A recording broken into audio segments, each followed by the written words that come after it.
Good morning, everyone, and welcome to the European crossover webinar. So we've had a pretty good move here in the euro dollar. Let's go and go with that. This is really what all the big hullabaloo is, what I was trying to say over the last couple of days. Probably even went a little bit overboard here on Twitter, but you know that. As I told you yesterday, I couldn't find not one single person on my stream 2 days ago that was really actually hog bullish the dollar, and I was really, frankly, I was really surprised. Even most people to the number were at best were stating, this is the best the dollar can really do, and it's probably going to go and pull back here and so forth. And I guess that's why I made such a big deal about it, because to me it seemed so obvious this is what was going to happen. I'm not going to say too much or do much anything on Twitter today. I was just trying to, like I said, share in part what I believed was going to be a really strong showing for the dollar. Really not so much across the board, which it did exhibit that across the board, but that the euro was not even going to stand a chance because it's the euro. And we had quite the pullback in the euro in light of that, and I think I was quite aggressive in my trading yesterday and quite aggressive in sharing exactly what I was doing, when I was doing, and why I was doing it. Even when I was, when I tweeted out about I was shorting right there at 1983 and stating that it was a good trade right there because Yellen was going to be talking, and a lot of people, I couldn't believe that, weren't surprised that she would backtrack. I didn't understand that either. I think people had blinders on or something. All the other Fed governors had backtracked. I don't know why she didn't think she was going to backtrack off of her thing. I think people just have blinders on. They've got those in love, Valentine love with euro, and they can't avoid it. It's like a bad relationship. They just can't see what's wrong with it. They've got their love eyes for euro. Okay, let's go on and get into the charts.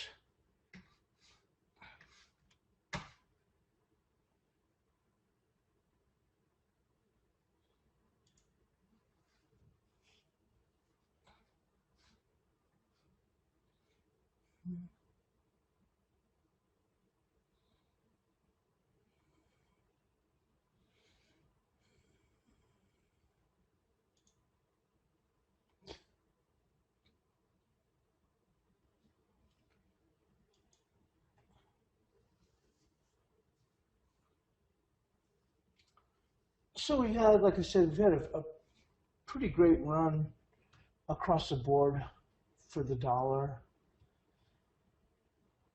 I mean, not only for the dollar, but really markets across the board. We talked about gold and getting above this trend line, and that the 1142 being the 61%.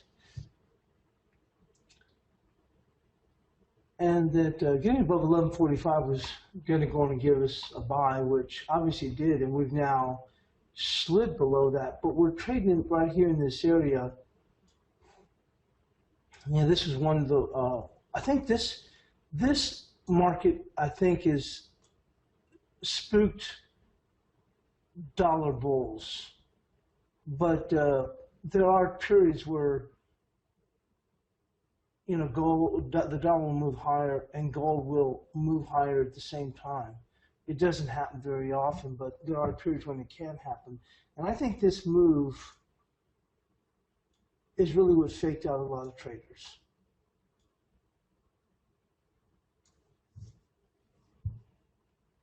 With the dollar, and why I think that they couldn't believe, even if they didn't share that, I think is why they couldn't believe that the dollar was going higher, because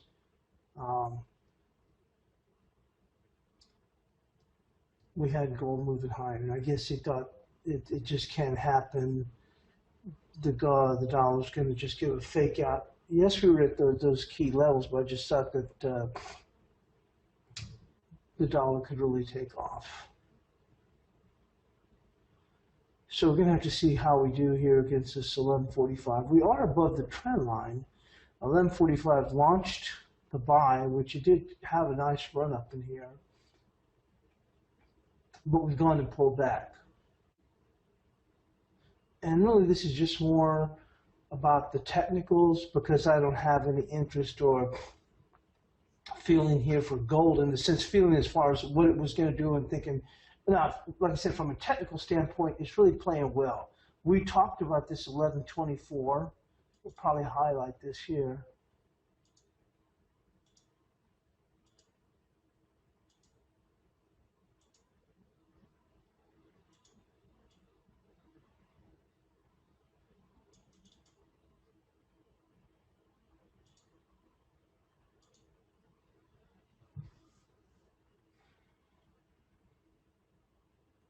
But you can see how key 1124's been here across the board. And this is what you want to do, is you want to look at the touches. That's why I say with people, they try and look at the very high or the very low, and that doesn't, that's not what counts. You have to see where, you have to think of it as a battle zone line. So of course, one side might be gaining a little bit, and they fight over the line. And during the course of the battle, one side looks like it might have the upper arm, and then a few minutes later, the other side looks like it has the upper arm, and essentially that's it. And so, but you can see here across the line of here at 1124 how important that's been. So as I said, I haven't had no indication or thoughts on why gold, other than it's just like I've been saying here, it's been a dud, and it has been a dud for the most part. We did get it back above 1124, and then we came back down to test 1124. We overshot it to the tune of about $3 or so, and then held back, and then came back low again for about another $2. And from there, they were able to go on and, from a technical perspective, go on and launch. But we're still above that trend line, so we'll just have to see how we stand here against this 1145, which is really what launched us. It was important. Like I said, we had a triple convergence here. You had the trend line, which is pretty big. You had the fib here at 1142, and of course it's 1145. That's what was going to launch you. Once you got past 1145, technically you wanted to go with it. And the market's been trading technically, per se.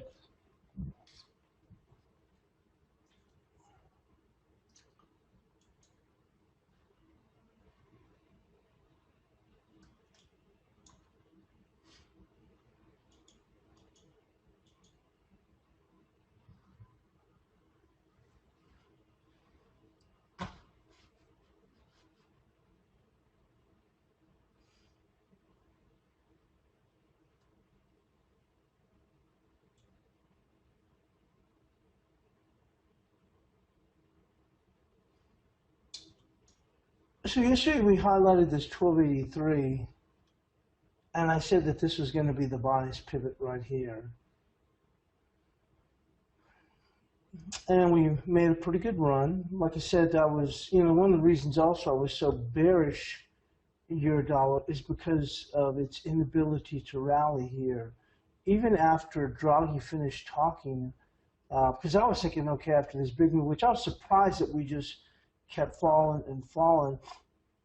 And I thought, okay, once, and I said, 1131, that's it, end of story. Everybody ought to be getting out of their shorts at that point. And we had this dip to 1115, and the market, of course, I could see where it wasn't going to rally easily because Draghi was talking. I think people were having a tough time with that. He said, this is for people that I only look at charts. I only look at charts. Those are the people that just can't react from a nimble standpoint. But I said, with Draghi talking, that's what's holding the market, and which is exactly what happened. But once Draghi finished, the market still couldn't pick up very well. I thought, wait a minute, you got, all signs are a go.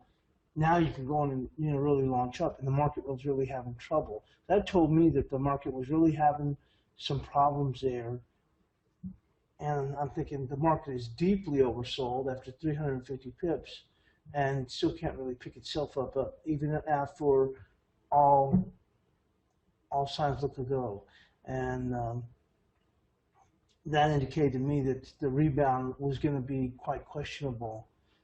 And we got that nice rebound here, and really, I'll give them credit for working a little bit higher, because yeah, I think it was yesterday when we were on, we were saying, hey, look, it might even at this point now it looks like it even have trouble at 1240, and up here at 1255. I was pretty vocal as to how I was going to be trading it. I wanted to only trade it for the short side. Any rallies, I'm going to be selling it. And then as we came up to these highs, I just kept scalping it short.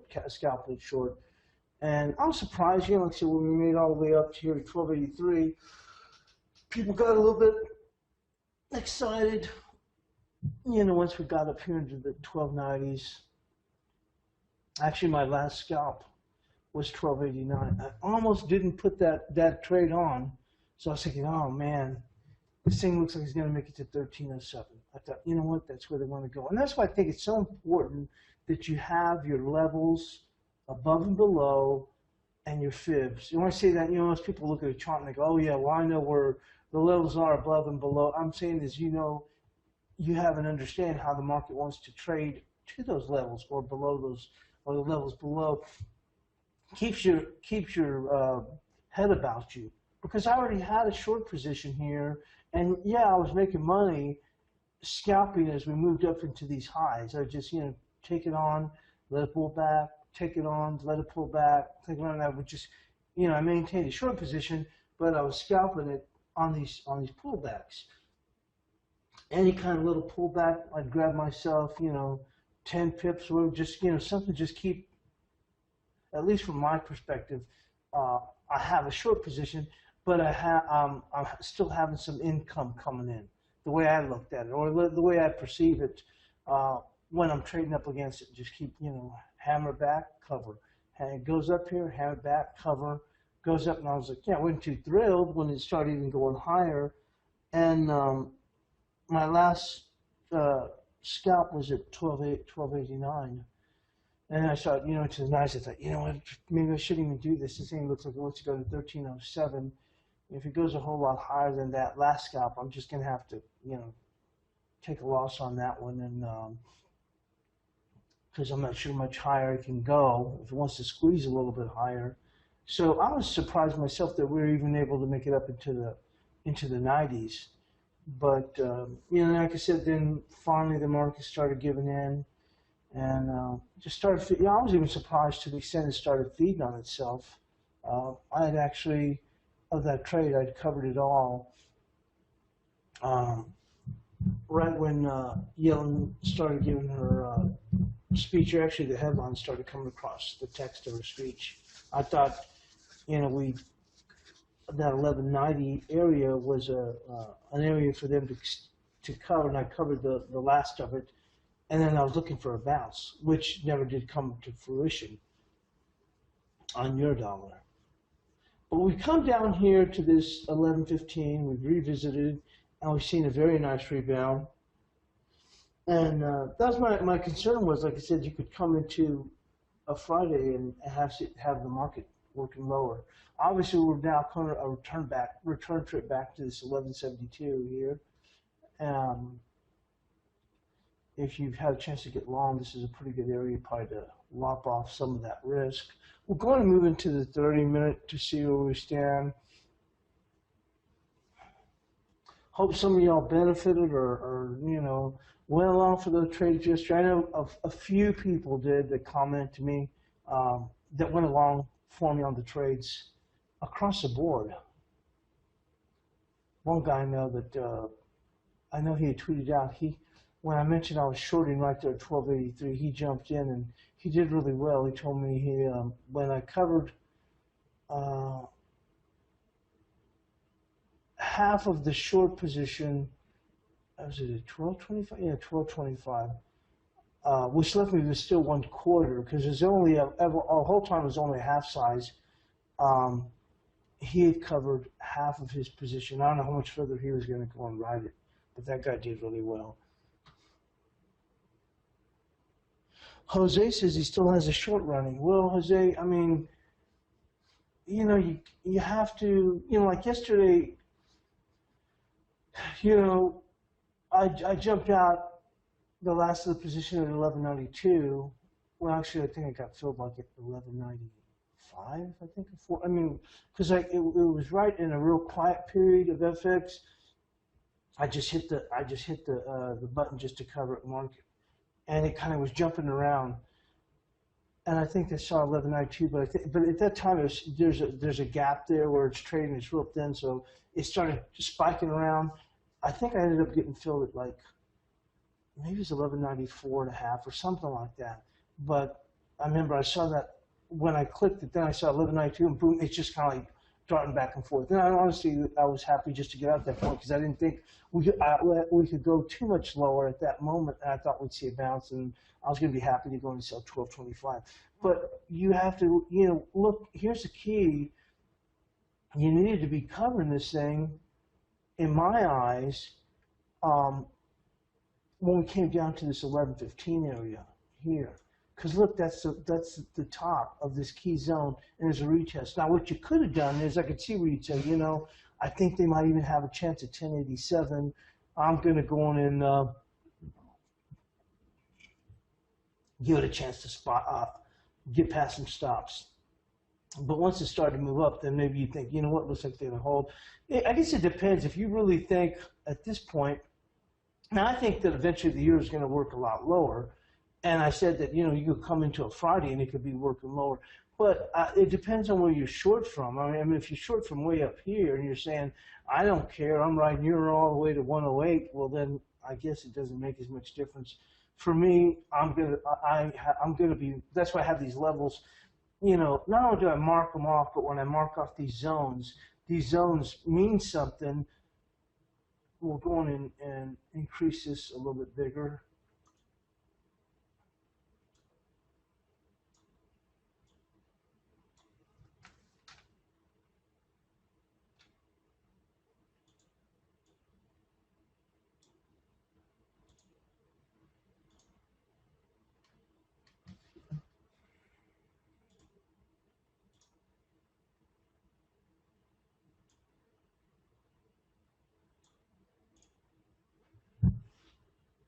When the market makes these runs into these zones, you can see where the market finds an area of either support or resistance, and the market generally ends up pulling back, whether it's to the upside or the downside. So it goes back to this move down here, from here at 1455, is that as the market comes down into these zones, you would expect the market to slow down. Okay, so, and obviously the move from last Friday was huge in the sense that it barely even, slowed down much. Now, we did come back. Here's that bias pivot I was telling you about, which already had marked off as a key level. I just didn't have it in the red until yesterday because I marked it off as a quote-unquote bias pivot, meaning that, if we get above it, which we did get above it on the close, but we couldn't sustain it. It flips the tune, the bias bullish. And to me, it was even key also that it closed above it, not a whole lot, but it closed above it. But then to lose the bias pivot immediately, and when I say immediately, yeah, then it's pretty obvious once we close down here. And I was curious, I was watching this 1240 because I said, man, if this thing closes below 1240, because it had dipped as low as like, I think 1236, I go, man, that is going to be just something else. But it did pop off of that, and it closed around like, what, 1253 or something. But if you look at it on a half-hour chart, and for it to already losing 1283, I mean, and I think it was already, getting past, I think it was like 12, I think I was looking at like 1260 or 1259. I go, if it already loses that really looks really bad, even though I had the bias pivot on the 2-hour chart. But as you move down here to these zones, you have to figure that it's going to go on and slow the market down. And lots of times you'll see me, I'll say, um, the market, that's what I mentioned here when I mentioned about, everyone should be covered. And I remember telling Blake, I said, I think, people should just be covered here at 1131. They need to be covered. And so obviously then the market sat there for a real long time. I think we bounced up to 1144, something like that. And the market started to work lower. And people thought, oh, we're going a whole lot lower. We're going to 1080. And I said, I tweeted that out. I go, I don't believe that's the case. I go, the market is just simply, quote unquote, it's just dripping lower. And I said, 1115 is the top of the zone of 984 to 1115. So when you come down into these zones, and I just put these up because I color them in because it helps me identify this, especially if we've been trading up in this area, and then I come down here and maybe I just make the line thicker. That doesn't tell me anything, but when I color in these zones and I see that market working lower, I go, wait a minute, there's something here. And then I pull up, I go, oh, there's that zone, 984 to 1115. And you can see the importance of that zone. It doesn't go all the way back here, but when you look in the bigger scheme, you can see how the market has, jumped back and forth here. And it's used, you see what I'm saying? They run back here and it's resistance comes back. And then eventually it uses it kind of like support and it falls back into the zone. We talked about usually these moves where they go 50% into the zone and they usually pop back, whether it's 50% to the upside or 50% to the downside in the zone. So I think it's important. It just depends on what your perspective is. If you're saying, I don't care, I think Euro's going to 105 and nobody's going to deter me, then I guess it doesn't make a difference if it pulls back, 50 pips, which is exactly what it's pulled back since then. I'm just not of the ilk to give that up. As a day trader / scalper, I don't want to give up those gains. But I will say that generally, in an extended move, there's a good chance I miss a good part of it as I move back and forth in and out of the trades. For me, as I'm saying. So once again, I guess it depends on your perspective. I don't know where you're short from, but I definitely would have been lopping off some here at 1115. There's a chance like I said, hey, you know what, looked like it could feed on itself. And, once again, I guess it depends on your perspective. Generally, I trade light on Fridays, thinking, you get enough movement anyway. So, but if you're good, but what I like to do is I usually like to use the gains of the trades that I've been in. So even if I am jumping in and out, I'm thinking I've already built up some good gains if I've traded it really well in here. So sometimes I will go and give it a shot, even if I might be reinitiating shorts at 1150 and I look for it to move lower. I'm thinking, well, I've already got a good chunk of it. I've traded here. So we'll see what they want to do at 1172. What I like to do then is, in this situation, if someone's thinking, well, should I be short all the way going into the weekend? I'll go and take a look at what the euro's doing against the other pairs, like euro pound, euro yen, euro Aussie, and also see what the dollar's doing across the board. We've come up here like in the SPOOs up into this 50.25. So, and someone was DMing me yesterday and they're saying, what do you think about this? The SPOOs are starting to rally. And I go, it's overdone. It really is. I mean, I tweeted that yesterday. I go, I think the stalwart Joe Eisenthal was saying how the housing numbers were really just, they blew out the doors of the best expectations. I said, there's nothing wrong with the U.S. economy. The U.S. economy is fine. I go, the SPOOs are being repriced because of the crap that's going across the globe, but they're sorry economies. It has nothing to do with the SPOOs. So this was just overdone. And so the guy was asking me here, what do you think? And he goes, I think he was like, is it going to be a fade here? I'm like, no, it's just overdone. Now, the guy was asking me like when we were like, what, about 1922 or 24? And look at the SPOOs. Now they're up to 1950. They literally have doubled those gains. And that's what I was telling them. I go, no, it's overdone. That's what it is. It's overdone. Now, that being said, we've come up here to a key area that's 50.25. So once again, when I'm looking at what to do with the year, and I'm looking at it, said, hey, is this move going to go and extend? I kind of look at across the board to see, what have we done? I'll look at across the board at the SPOOs, maybe a little bit in the crude, depending on how that's been playing out. Same thing with the gold. Uh, and those I just look at kind of like as ancillary markets. They're not ancillary markets, but to a certain extent, when I'm looking over, I'm going to be looking at where's. I mean, if it's during the week, I'm going to be hammering this dog like nobody's business. As we come into a Friday, I've told y'all before, I don't like to hold positions on a Friday. I mean, over the weekend. So I will have had very nice gains racked up from here. So if I'm still of the ilk, I'm saying, hey, they're going to press it to the downside. Yeah, then I'd be reshort against this 1172. But I'd be looking as to what's happening here with the cable, what's happening here with the Aussie dollar. Those all gave me the confidence, the way they were trading yesterday, to step in and really hammer the euro. Okay, that's why it wasn't just a euro thing, but I'll also be looking at what's the euro pound doing, because really I don't want to hold trades going into a Friday.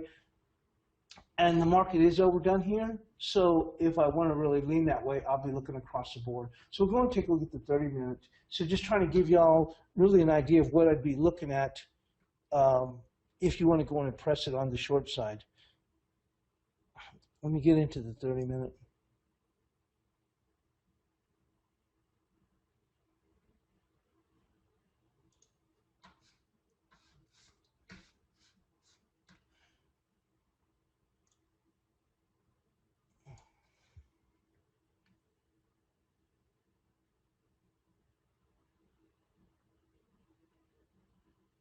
Yeah, I think that was that was Dotto that did that. He says, "Yeah, Paulie, I waited till almost the bottom. Doggone it, man! It looked like he caught a big chunk of this." That was Dotto. He got short with me at 1283, and I'll be dogged. That guy's trading better than me, and I'm not even joking. Because he stayed short and exited half at what 1225, and it looks like he rode it for most of the way today. Jeez Louise, man! I'll be following you. So he said he exited today. Oh, he's saying, should I exit today in the morning? Thanks. Well, I mean, I would have been exiting around that 11:15. I didn't think we'd even make it down that far, to be honest with you, at this point. I slept in. I mean, it was, I had a pretty good day, and, there's, you're never going to know exactly when the market's going to whatever. I got out at 1192. I was thinking, okay, we're going to get a nice bounce up to 1225, and or 1228. I'm going to hammer it. And it kept going lower. And I wasn't going to engage it at that point. I was pretty tired after, it was pretty involved yesterday, and I thought, maybe we'll make it down to this 51, and then from there we'll bounce, and I'll see. So I didn't catch this stuff here. You know what I mean? I didn't. So for those that did, fantastic, man. I'm happy for you. Happy for anybody that makes money. If I don't make it, I miss it. Oh, well, happy for somebody else that gets it. So, but I would have definitely been covering down here at this 11:15. And I don't mean to say that after the fact, because I wasn't even in the trade. You see what I'm saying? But like I was explaining to Jose, is when you get to these key levels, and I always look at it, my favorite saying is, it's all relative. So if you fall off the cliff like this is why I was expecting a really nice bounce from the euro dollar initially. And so when we didn't get that bounce, once Draghi got out of the way, that's just saying, man, this doesn't look right. Because I was thinking, man, we're probably going to see a really nice bounce here. Probably going to take us, and I was already saying it, because probably going to eventually, it's going to take us up to 1283 for sure. And I go, we might even go past that. When I saw that we couldn't rally after Draghi spoke, I was like, oh, screw that. I was thinking we're going to get to 1283. We might even push it up in here to the 1327. I go, this thing's going to be is a dog. I go, it's a sell, and that's why I got so vociferous those last couple of days. We eventually did make it, but barely we made it by the hair of the chinny chin chin, like the three pigs story. But once again, now as we fell all the way back. And don't forget, I thought it was crazy as the way people got bulled up on the euro again. That being said, we had so many people that were bulled up. I was like, come on, these people are still bulled up. So there's no way in heck I would have thought we'd have made it that quick to 11:15. I did think, my thoughts yesterday was that, I shared that, I think it was even the day before, is we could come into Friday and start milking it lower. And I did see that, but it's still overdone considering how far we've fallen. So I still would have been covering here at this 11:15, and that's why I'd be hesitant the market's really overdone. It looks like it's held the support here. We have to see how it's doing in the New York session, but for me, myself, I wouldn't be leaning on it. If you want to lean on it and saying, I really feel it work lower, then sell it up against this 1180 area. Just wait, let it ride up a little bit. Maybe you might even be able to sell it against short against 1185 if you're hell bent to go and get short this thing. I'm going to let it play out. I woke up late, so usually I like to get a temperature check across the board to see what all the other pairs are doing, if I'm going to still try to lean on this. But if I was, I'd be more hesitant, not hesitant, I'd be more patient. That's what I'm trying to say. If I'm feeling that way, I'd like to sell it up against 1185, 1184-ish, just right around there. And then I would say, okay, I'm willing to go and take the stab at that point. So Jose said he took some profit after yelling. Well, that was a good day. That was a good thing, Jose. And that's one of the things I'm glad I shared that. That's why yesterday I was really super vocal. I'm not going to do that today. It was just that it really, be honest with you, I felt so, it wasn't a matter of being cocky. I just felt so confident as to way, and it wasn't a matter of being confident. I just felt so sure, and to me it looked so obvious as to way that the euro was not going to be able to rally very much, and that it had fooled so many people, and apparently it fooled people all over again. I'm not kidding. I can't believe how many people were fooled to buy the euro dollar again. So, but then that's what I was saying is, hey, look, Yellen's going to be speaking, and she's going to counter what she said. That's what all the other Fed governors, and I don't know, I'm shocked that some people are that confused or that surprised that Yellen backed off of those comments. They were already being critical of the Fed, and really, I don't blame the Fed, because my whole thing was I was mad because they were giving in to what the Globe wanted. If it wasn't for the stupid Globe, the Fed would have been hiking in September. So the idea that after don't forget, they hiked. I mean, they didn't hike, and the market fell, the overall market, stock market, fell flat on its nose, and they really should have hiked. And the other Fed governors have been coming out stating it was closer than what you thought, we're close there, this can happen sooner, we see the evidence that we will. Why did you think that Yellen was not going to go on and espouse that same line? I mean, I didn't think she's going to go overboard, but I thought she's going to go on and basically counter to what was being said, just like all the other Fed governors. I just don't get some people. I really don't. You know me, I don't pull no freaking punches. It is what it is. Well, Dan says, what's your take on dollar yen? Good morning, Polly. Any comment on cable? Odd, thanks. Donna says, no, man, not better than you. Well, anyway, so here's what I pretty much know what's going on here with Eurodollar. Like I said, it's your take if you want to go in and step in. I mean, like Blake likes to say, and I guess the same way, although I can be a little bit more opinionated. But Blake always likes to say he's just an FX guide. You know, he's just a guide on the tour. And the same thing with me. I'm just saying, like I said, here to me, it's your call what you want to do, and I'm not trying to say that from a sarcastic way whatsoever. My penchant is, I guess, like I said, through the years, I used to always get my head taken off on Fridays. So that's why I guess I still always have that thing where I don't like to trade too much. I mean, I think it was last Friday, I traded pretty active. And I think I said I wasn't even going to trade. And I ultimately ended up being quite active.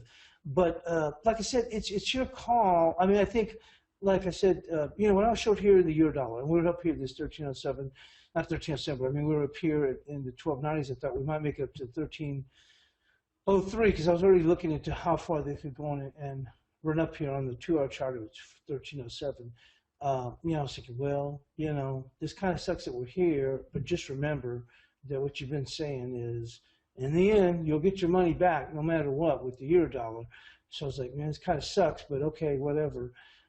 So if you're of that ilk that you say, I don't care, I know the euro is going to go lower, but you just have to trade it smartly. That's what I'm saying is when you get on extended moves, I'll never make as much money where a market just keeps on falling and falling and falling and falling. Same thing if it's rallying and rallying and rallying and rallying, because that's just not my, like I told you, you'll never hear me tweet that I made 125 pips on a trade. I made 288 pips on a trade.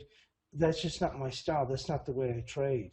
So yeah, in markets that are all over the place, I'm going to be doing exceptionally well, or at least I'm going to be doing pretty well. Okay, if it's one of these runaway markets, I'm not. I mean, initially I probably would have done well, and I might do well again here.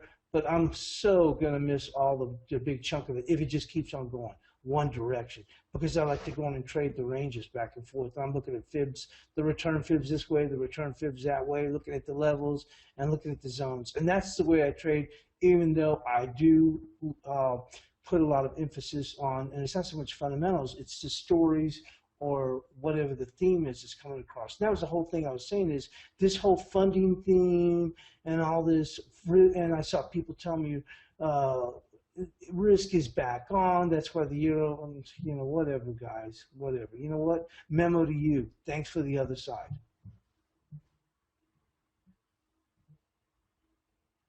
Oh man, it's already time for break. So we're going to move into,